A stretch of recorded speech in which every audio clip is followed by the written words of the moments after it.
Gwanglim Station isn't a transit hub, it's a digestive system. While everyone is arguing over whether Da-kyung survived the final ride, they're missing the biological imperative of the film's architecture. The station master isn't just a creepy narrator, he's a terminal white blood cell for a supernatural organism that requires fresh content to remain tethered to our reality.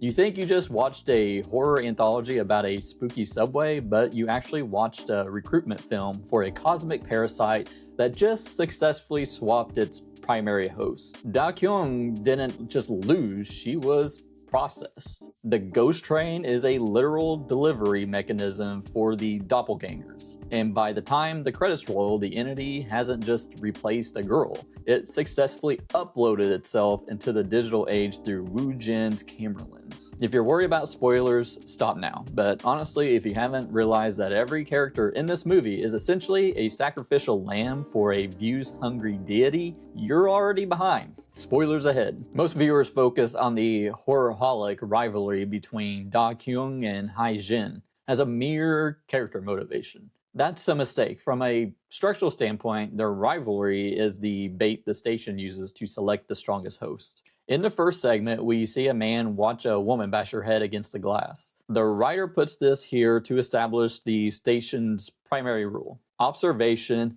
is participation.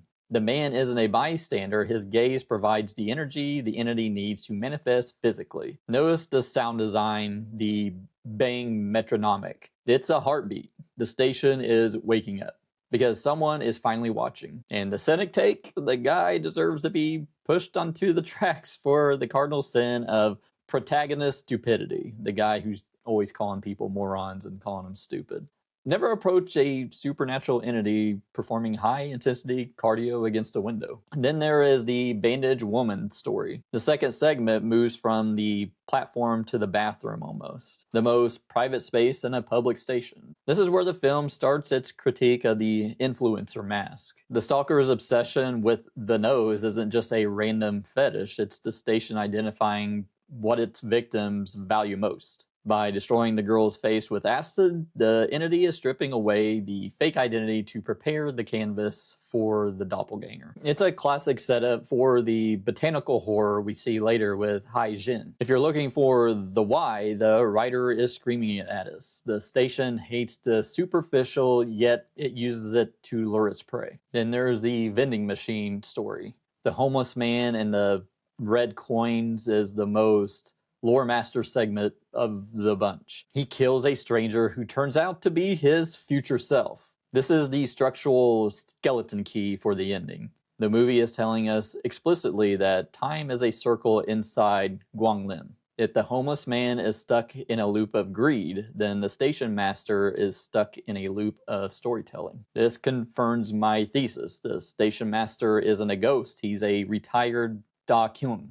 He's the previous content creator who ran out of stories and had to find a replacement to keep the loop spinning. And the botanical infection story. Woo-jin's death is the final breadcrumb. She touches the phlegm, the literal waste of the station, and turns it to a garden. This isn't just body horror for the sake of it. It represents the station digesting the influencer. The beauty she obsessed over is turned into a literal parasite. The station doesn't just kill you, it repurposes your biomass. This sets up for the swap at the end. The station took over Woo-jin's aesthetic and Da-kyung's soul. The climax of Ghost Train isn't a confrontation, it's a job interview. When Da-kyung enters that final car, she thinks she's chasing the ultimate scoop, to bury Woo-jin's ghost. Instead, she's following the narrative breadcrumbs the station master laid out specifically to mark her. Physically, the mechanics are simple. The station is a closed loop that requires a conscious observer to maintain its bridge to our world. By listening to every story, Da-kyung essentially signed a supernatural non-disclosure agreement. She didn't just hear the lore, she absorbed it, becoming the new vessel for the station's collective trauma. Metaphorically, this is the ultimate creator's trap. Da-kyung is so obsessed with capturing the story that she becomes the story. The writer is making a scathing point about modern media consumption.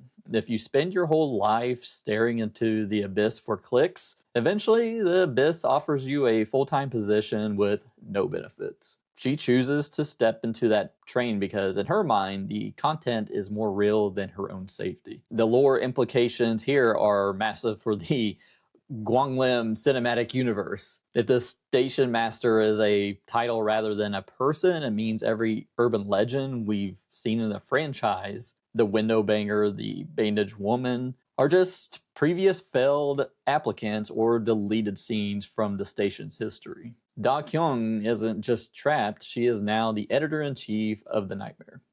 Here's a theory that might recontextualize the entire 100-minute runtime. Woo-jin is the true villain. I mean, think about it a little bit. He's the technical support.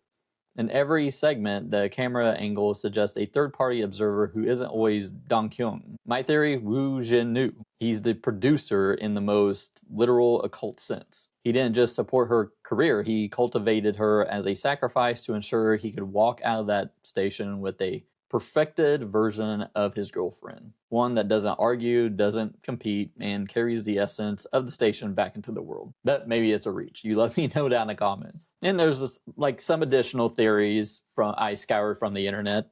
There's the digital infection theory. I mean, some fans argue that the doppelganger isn't just a physical copy, but a viral entity that will use Da-kyung's social media following to mark thousands of viewers at once, a mass-scale ritual. Then there's the phlegm connection. People have pointed out that the doppelganger skin looks slightly too perfect, suggesting that she is the final evolution of the botanical infection we saw with Woo-jin. She's a flower masquerading as a human. Bit of a stretch for me, I don't know.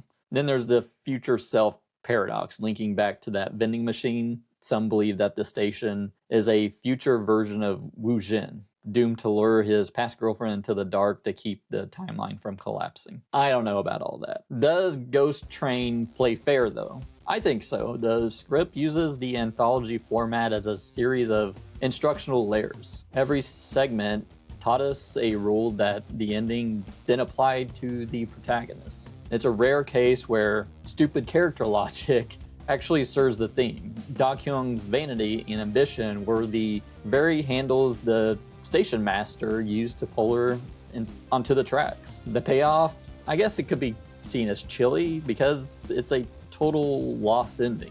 There is no hope, only a successful infiltration. It's satisfying in a grim, fuck you, it's over kind of way. It avoids the cheap jump scare finale in favor of a lingering existential dread.